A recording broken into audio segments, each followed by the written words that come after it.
শ্রদ্ধেয় দর্শক ও শ্রোতামণ্ডলী, আসসালামু আলাইকুম।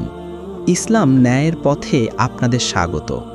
আজ আমরা এমন এক সত্যের মুখোমুখি হতে যাচ্ছি যা আমাদের কল্পনার চেয়েও কঠিন, তবে একই সাথে আমাদের হৃদয়ে এক পরম শান্তি ও আশা জাগাবে।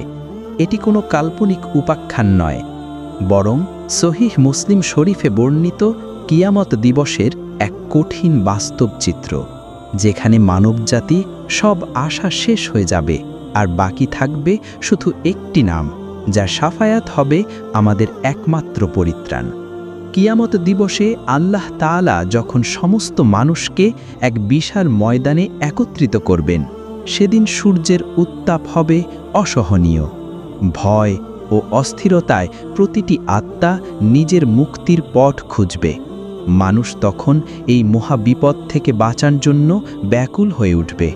তাদের মনে এক অস্থির চিন্তা কাজ করবে, যদি কেউ আমাদের জন্য আল্লাহর কাছে সুপারিশ করত, তাহলে হয়তো এই অসহনীয় কষ্ট থেকে আমরা মুক্তি পেতাম। মানুষের এই হাহাকার যখন চরমে পৌঁছবে, তখন তারা ছুটে যাবে মানবজাতির আদি পিতা আদম আলাইহিস সালামের কাছে। তারা বলবে, হে আমাদের পিতা, আপনি তো প্রথম মানুষ। আল্লাহ নিজ হাতে আপনাকে সৃষ্টি করেছেন, আপনার মধ্যে তার রূহ ফুঁকে দিয়েছেন এবং ফেরেশতাদের দিয়ে আপনাকে সিজদা করিয়েছেন। আপনি আমাদের এই দুর্দশা থেকে মুক্তি দিতে আপনার রবের কাছে সুপারিশ করুন। কিন্তু আদম আলাইহিস সালাম তখন আল্লাহের সামনে লজ্জিত হয়ে বলবেন, আমি এ কাজের উপযুক্ত নই। তিনি তার সেই ভুলের কথা স্মরণ করবেন যখন তিনি জান্নাতে নিষিদ্ধ গাছের ফল খেয়েছিলেন। তিনি বলবেন, তোমরা বরং পৃথিবীর প্রথম রাসূল নূহ আলাইহিস সালামের কাছে যাও। মানুষ তখন দলে দলে নূহ আলাইহিস সালামের কাছে যাবে। তিনি বলবেন, আমি এ কাজের উপযুক্ত নই।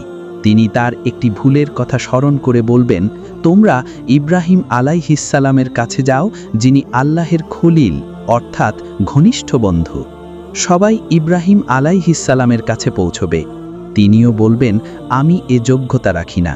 তিনি কিছু ভুলের কথা স্মরণ করে বলবেন, তোমরা আল্লাহের সাথে সরাসরি কথা বলা নবী মুসা আলাইহিস সালামের কাছে যাও। মানুষ যখন মুসা আলাইহিস সালামের কাছে যাবে, তিনি বলবেন, আমি এ কাজের উপযুক্ত নই। তিনি তার একটা ভুলের কথা স্মরণ করে বলবেন, তোমরা বরং আল্লাহের রূহ ও কালেমা ঈসা আলাইহিস সালামের কাছে যাও। কিন্তু ঈসা আলাইহিস সালামও বলবেন, আমি এ কাজের জন্য উপযুক্ত নই। তোমরা বরং মুহাম্মদ সাল্লাল্লাহু আলাইহি ওয়াসাল্লামের কাছে যাও, যিনি সেই বান্দা যার পূর্বের ও পরের সমস্ত গুনাহ ক্ষমা করে দেওয়া হয়েছে। অবশেষে সমস্ত মানবজাতি আমাদের প্রিয় নবী মুহাম্মদ সাল্লাল্লাহু আলাইহি ওয়াসাল্লামের কাছে এসে জড়ো হবে। রাসূলুল্লাহ সাল্লাল্লাহু আলাইহি ওয়াসাল্লাম তখন আল্লাহের সামনে হাজির হওয়ার অনুমতি চাইবেন। যখন তাকে অনুমতি দেওয়া হবে, তিনি আল্লাহকে দেখে সিজদায় লুটিয়ে পড়বেন। আল্লাহ তাকে যতক্ষণ চাইবেন ততক্ষণ এ অবস্থায় রাখবেন।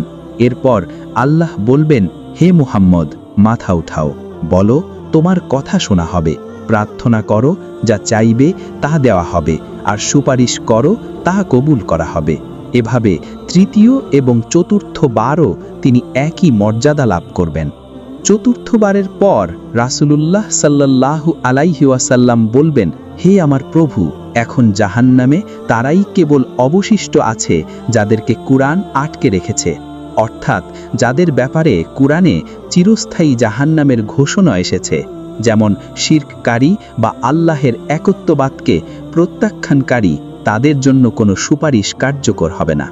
এই হাদিসটি সহিহ মুসলিম শরীফে বর্ণিত হাদিস নং 3703 আমাদের সেই কঠিন দিনের এক বাস্তব চিত্র দেখায়, যখন সব আশা ফুরিয়ে যাবে আর কেবল আমাদের প্রিয় নবী সাল্লাল্লাহু আলাইহি ওয়াসাল্লামের শাফাআতই হবে আমাদের একমাত্র পরিত্রাণ।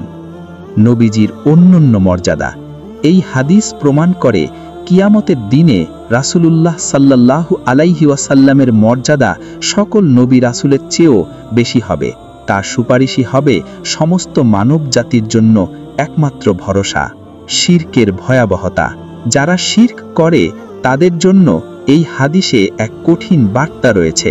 কুরআন অনুযায়ী তারা চিরস্থায়ী জাহান্নামী এবং তাদের জন্য কোনো সুপারিশ নেই। রাসূলুল্লাহ সাল্লাল্লাহু আলাইহি ওয়াসাল্লামের প্রতি ভালোবাসা। এই গল্পটি আমাদের মনে করিয়ে দেয় যে রাসূলুল্লাহ সাল্লাল্লাহু আলাইহি ওয়াসাল্লামের শাফায়াত পেতে হলে তার প্রতি গভীর ভালোবাসা থাকতে হবে, তার সুন্নাহ অনুসরণ করতে হবে এবং তার উম্মত হিসেবে নিজেদেরকে যোগ্য করে তুলতে হবে। আল্লাহ আমাদের সবাইকে তার প্রিয় নবী সাল্লাল্লাহু আলাইহি ওয়াসাল্লামের শাফায়াত লাভের সৌভাগ্য দান করুন। আমিন।